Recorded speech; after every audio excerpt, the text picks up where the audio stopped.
চলেছে। ৭১ এরকম হয় না, ৭১ মুক্তিযুদ্ধে যদি সেই সময় পাকিস্তানিরা হেলিকপ্টার থেকে ৭ই মার্চ সোহরাওয়ার্দী উদ্যানে গুলি চালাতো, শেখ মুজিবুর রহমান সহ সবাই চিৎপটাং হয়ে যেত। সেইটা কিন্তু পাকিস্তানিরাও চালায় নাই।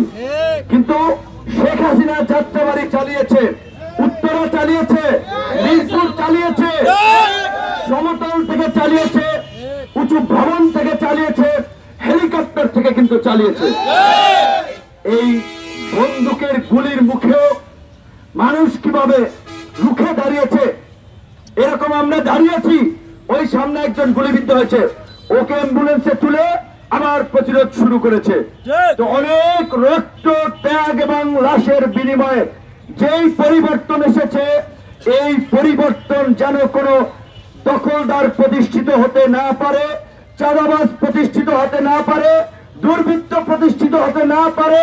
আপনারা ঐক্যবদ্ধ থাকুন, ভালো চিন্তা করুন। আমার আহ্বান হচ্ছে একটাই, যদি ভালো মানুষ বিএনপি করে, জামাত করে, চরমনাই করে, যেই দল করুক, যদি ভালো নেতা হয়, ভালো মানুষ হয়, তার পিছনে থাকেন, তাকে শক্তিশালী করুন, তার মাধ্যমে সমাজ পরিবর্তন হবে। আমি বলছি না সবাইকে গণ অধিকার পরিষদ করতে হবে, ছাত্র যুব শ্রমিক অধিকার পরিষদ আমাদের সংগঠনই করতে হবে।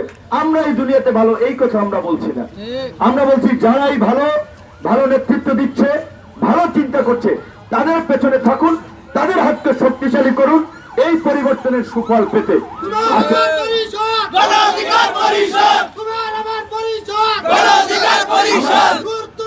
আমাদের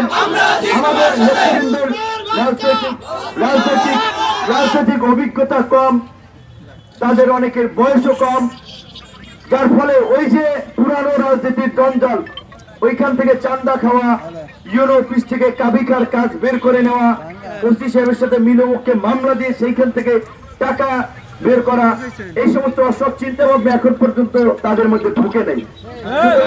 আশা করি আপনারা যদি তাদের পাশে থাকেন, ভালো কিছু করতে পারবেন ইনশাআল্লাহ। সেটা তো তরুণরা দেখিয়েছে। আগামীর বাংলাদেশ তারুণ্যের বাংলাদেশ, তরুণদের বাংলাদেশ। তারুণ্য মানে শুধুমাত্র এইখানে সব ইয়ং মানুষই লিড দিবে। তারুণ্য মানে একজন ৬০ বছরের ৬৫ বছরের মানুষ একবার মোটরসাইকেল চালিয়ে যাচ্ছে, রাস্তায় মানে হচ্ছে আপনার ভারী কাজ করছে, মাটি কাটছে, খেতে খামারে কাজ করছে, এই সমস্ত কর্মঠ মানুষই তারুণ্যের প্রতীক। তাদের নিয়ে আমরা আগামীর বাংলাদেশ বিনির্মাণ করতে চাই।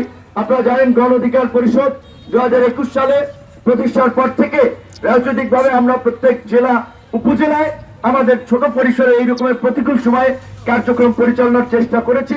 অনেক প্রতিবন্ধকতার মধ্যেও হয়তো সব জায়গায় আমরা পৌঁছাতে পারি নাই, সবার কাছে পৌঁছাতে পারি নাই। তারপরে আবার আমাদের নিবন্ধন আটকে রেখেছিল, সর্বশেষ আমাদেরকে ট্রাক প্রতীকে নিবন্ধন দিয়েছিল।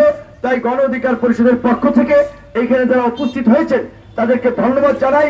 এবং আপনারা জানেন যে আমাদের রাজনৈতিক দলের সিম্পল স্লোগান, কথা বলবো, ইমাম শব্দ নেতা, যাদেরকে সমাজের নেতৃত্ব দিতে হবে। শুধু নামাজ পড়াবে এইটা ইমামের কাজ না, সমাজ পরিচালনায় তাদের নেতৃত্ব থাকতে হবে, অংশগ্রহণ থাকতে হবে, সব মানুষকে রাজনীতিতে এগিয়ে আসতে হবে।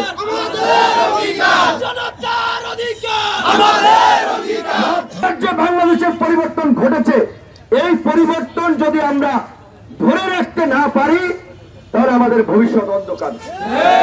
এবং আল্লাহ কিন্তু এটা বলেছে যে যেই জাতি গোষ্ঠী সম্প্রদায় যেমন, তার জন্য তেমন শাসক আল্লাহ দেয়। তো কাজে আপনাদেরকে চিন্তা করতে হবে, আপনারা ভালো মানুষের নেতৃত্ব, ভালো মানুষকে সমাজে প্রতিষ্ঠিত করবেন নাকি চোর, মাদকাসক্ত, ধান্দাবাজ, চান্দাবাজ, দখলদার, তাদের নেতৃত্ব প্রতিষ্ঠা করতে পারবেন।